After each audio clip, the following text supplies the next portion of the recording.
नमस्कार दोस्तों। मान लिया मोदी के बस की राजनीति नहीं है। मोदी ढंग से राजनीति कर ही नहीं सकते। ना मोदी ढंग से विकास कर सकते हैं, ना मोदी जो है समुदायों को जोड़ कर रख सकते हैं, जैसा कि विपक्ष पिछले 10 साल से कह रहा है। लेकिन विपक्ष तो उससे भी नंगा निकला। एकदम नग्न हो चुका है पूरा का पूरा विपक्ष। इस देश में किसान आंदोलन 1.5 साल से ज़्यादा वक्त तक चलता रहा और आज भी छुटपुट जगहों पर चल रहा है। लेकिन उस किसान आंदोलन के सामने भी मोदी ने कभी भी ऐसा कुछ नहीं कहा जो ममता बनर्जी पश्चिम बंगाल के अंदर कह रही हैं। ममता बनर्जी कह रही हैं कि अगर मुझे हाथ लगाया तो मैं आसाम को जला दूंगी, पश्चिम बंगाल को जला दूंगी, झारखंड को जला दूंगी, बिहार को जला दूंगी, उत्तर प्रदेश को जला दूंगी। क्या ये उसी वोट के बलबूते पर ममता बनर्जी कह रही है जो छोटा पजामा पहनकर बैठा है? लेकिन किसान आंदोलन जब इतने साल तक चलता रहा, 1.5 साल तक वो छाती पर मूंग दलते रहे और भारत को बदनाम करते रहे, लाल किले के ऊपर अपने झंडे फहराते रहे, फिर भी मोदी ने कभी भी ये नहीं कहा कि मैं ये जला दूंगा और वो जला दूंगा और मैं तुम्हें जला दूंगा। उन्होंने किसान आंदोलन को रिस्पेक्ट करते हुए जितने भी कानून थे, तीनों कानूनों को वापस ले लिया और बड़े ही शालीनता से उस मामले को ख़त्म किया। लेकिन बंगाल के अंदर 10 दिनों के अंदर ही ममता बनर्जी के सामने जो विरोध प्रदर्शन हो रहा था, उसके सामने ममता बनर्जी ने अपना रौद्र रूप दिखा दिया और कह दिया कि हमारे बस का नहीं है कि हम किसी भी विरोध प्रदर्शन को सह सकें। हमारे अंदर सहने की ताकत नहीं है और हम मीडिया को भी पटक के रख देंगे और मोदी को भी पटक के रख देंगे और जो दंगा फसाद कर रहे हैं उन्हें भी पटक कर रख देंगे। एक बिटिया का जो रेप हुआ है उसके ऊपर ममता बनर्जी कह रही हैं कि 7 दिन के अंदर फांसी दे दो। हम विधानसभा से एक कानून पारित करेंगे जिसमें फांसी की मांग की जाएगी। आप अंदाजा लगा के देखिए, क्या ये अधिकार क्षेत्र ममता बनर्जी का है कि वो फांसी की सजा के लिए जो है विधानसभा से कानून पास करें? अब थोड़ी सी बात समझने वाली है कि केवल 10 दिनों के आंदोलन से ही ममता बनर्जी और पूरा विपक्ष जो है पागल हो गया और मोदी के सामने इतने साल से आंदोलन हो रहे हैं, कभी भी वो अपनी बात से हटे नहीं, कभी भी उन्होंने गलत शब्दों का प्रयोग नहीं किया। लेकिन ममता बनर्जी तो कह रही हैं कि अगर मुझे हाथ लगाने की कोशिश की तो हम हर चीज़ को आग लगा देंगे। आप अंदाज़ा लगा के देखिए इन लोगों की मानसिकता का। राहुल गांधी जो बार बार कहता था कि मैं हाथरस जाना चाहता हूँ और मुझे कोई रोक के दिखाए, इसे कौन रोक रहा है बंगाल में जाने से? बंगाल में तो गया नहीं। बंगाल में इतना भयंकर रेप हो गया लेकिन इसने जाने की चेष्टा तो नहीं की। ये अपने आप में बहुत बड़ी बातें हैं।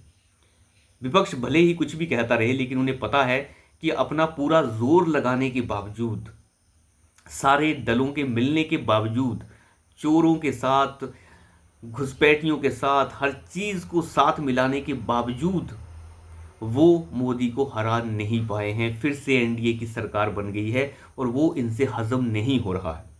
ये अपने आप में सामने दिख रहा है। विपक्ष अगर मजबूत है तो विपक्ष को अपनी बात विपक्ष की तरह रखनी चाहिए। वो तो अपने ही जख्मों को ढकने लगा हुआ है। अगर कहीं किसी विपक्षी सरकार के अंदर गलत काम हो रहा है तो विपक्ष उसके साथ खड़ा नहीं हो सकता।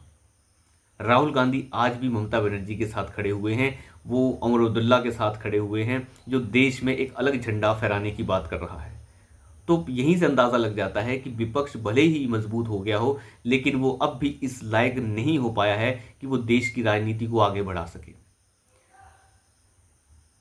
नरेंद्र मोदी के ऊपर सवाल खड़े करना बड़ा आसान है लेकिन उन सवालों के कोई मायने नहीं है क्योंकि आप अभी भी कंस्ट्रक्टिव राजनीति नहीं कर रहे हैं। नरेंद्र मोदी को बार बार ये कहना कि वो तानाशाह है, तानाशाह तो सबसे बड़ा इस वक्त जो है वो पश्चिम बंगाल के अंदर है। कांग्रेस पार्टी ने पता नहीं कितनी जगहों पर राष्ट्रपति शासन आज तक लगा दिए, मोदी तो आज तक ढंग से कहीं राष्ट्रपति शासन भी नहीं लगा पाए। उत्तराखंड में लगाया था एक बार 10 दिनों के लिए लेकिन सुप्रीम कोर्ट में जाकर वो भी खारिज हो गया। कांग्रेस पार्टी पता नहीं दर्जनों बार राष्ट्रपति शासन लगा चुकी है, आज तक उसके बारे में किसी ने कुछ नहीं कहा और वो भी अपने राजनीतिक फायदों के लिए। तो यहीं से आप अंदाज़ा लगा सकते हैं कि विपक्ष भले ही जितना मर्जी चिल्लाए लेकिन उन्हें पता है कि वो मोदी के सामने बौने हैं। मोदी इतनी बड़ी लकीर खींच देते हैं कि उस लकीर के सामने सभी विपक्षी नेता बहुत बौने हो जाते हैं। 10 दिनों का विरोध प्रदर्शन नहीं सह पा रहे हैं, ये बौखलाने लगे हैं, पागल होने लगे हैं कि हम झारखंड को जला देंगे, हम उड़ीसा को जला देंगे, हम आसाम को भी जला देंगे, हम सबको जला देंगे। क्या आपने किसी नेता को बोलते हुए ऐसे सुना है कि वो ऐसे कहे कि हम सब कुछ जला देंगे? राजनीति अपनी जगह है लेकिन राजनीति का मतलब ये नहीं है कि आप जला देंगे। अगर राष्ट्रपति शासन लग भी जाता है तो आप दोबारा से उभर कर आइए। अगर वहाँ की जनता के अंदर आपके लिए स्नेह होगा, प्यार होगा, तो दोबारा से चुन कर आएंगे। उसमें कोई बड़ी बात नहीं है। राष्ट्रपति शासन लगाने का मतलब ये नहीं है कि आप दोबारा से चुन कर नहीं आ सकते। आप आ सकते हैं, बिल्कुल चुन के आ सकते हैं। अभी जम्मू कश्मीर के अंदर चुनाव दोबारा हो रहे हैं। उमर अब्दुल्ला की पार्टी हो या कांग्रेस पार्टी हो या फिर महबूबा मुफ्ती की पार्टी हो, वो दोबारा से चुनाव लड़ के आ सकते हैं। लेकिन अभी लोगों ने ये बता दिया कि उमर अब्दुल्ला को भी जूता पड़ा है और मुफ्ती मोहम्मद जो मुफ्ती है उसे भी जूता पड़ा है। दोनों के दोनों चुनाव हार गए। यहीं से पता चलता है कि जनता जिसके साथ होती है उसी के साथ होती है। वहाँ को मोदी नहीं जीत गया, लेकिन जनता ने उन दोनों को भी रिजेक्ट कर दिया। तो ये अपने आप में बहुत बड़ी बात है और ममता बनर्जी ये अच्छे से समझ रही है। ये बौखलाहट जो उनकी है, ये एक अच्छे नेता की नहीं है। ये वही ममता बनर्जी है जो जयप्रकाश नारायण की गाड़ी के बोनट के ऊपर नाचने लग गई थी। एक वक्त था जब जयप्रकाश नारायण का जो आंदोलन चल रहा था तो उनकी गाड़ी के बोनट के ऊपर नाची थी ये महिला। तभी से राजीव गांधी की नज़रों में आई थी ये महिला। जिस समय सीपीएम का राज जो है पूरे अहंकार से चल रहा था, उस अहंकार को तोड़ने आई थी ये महिला। लेकिन आज जब इसके अहंकार को कोई तोड़ रहा है तो उसे बुरा लग रहा है। लेकिन इतना तो पता चलता है कि विपक्ष के अंदर सहनशीलता नहीं है, बिल्कुल भी सहनशीलता नहीं है। उन्हें पता ही नहीं है कि वो किसके साथ खड़े हैं, किसके साथ नहीं खड़े हैं। कम से कम मोदी के अंदर सहनशीलता तो है, लेकिन हाँ, प्रधानमंत्री को इतनी सहनशीलता भी नहीं बनानी चाहिए कि वो राष्ट्रपति शासन लगाने से ही डर जाएं। वो प्रधानमंत्री हैं और वो लगा सकते हैं, उनके पास इस चीज़ का अधिकार है और वो अपने इस अधिकार को इस्तेमाल करने के लिए बिल्कुल बाध्य है। अब देखना होगा वो अधिकार का इस्तेमाल करते हैं नहीं करते हैं। लेकिन राष्ट्रपति मुर्मू ने तो ये कल एएनआई को एक इंटरव्यू में बताया है कि वो बहुत आहत हैं, वो डरी हुई हैं और उन्हें बहुत बुरा लग रहा है कि ये पश्चिम बंगाल के अंदर हो रहा है और अब बहुत हो चुका है। तो एक तरीके से देखा जाए तो कुछ संदेश देने की कोशिश हो रही है। इसी के ऊपर ममता बनर्जी ने भी अपना बयान दिया कि मैं सबको जला दूंगी।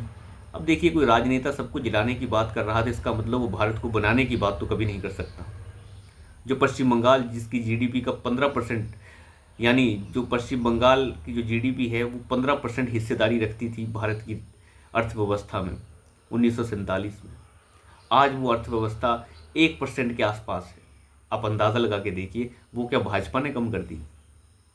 वो इन्हीं सड़े गले नेताओं ने कम की है, जिसे मोदी थोड़ा सही करना चाहते हैं। तो अभी के लिए इतना ही। धन्यवाद।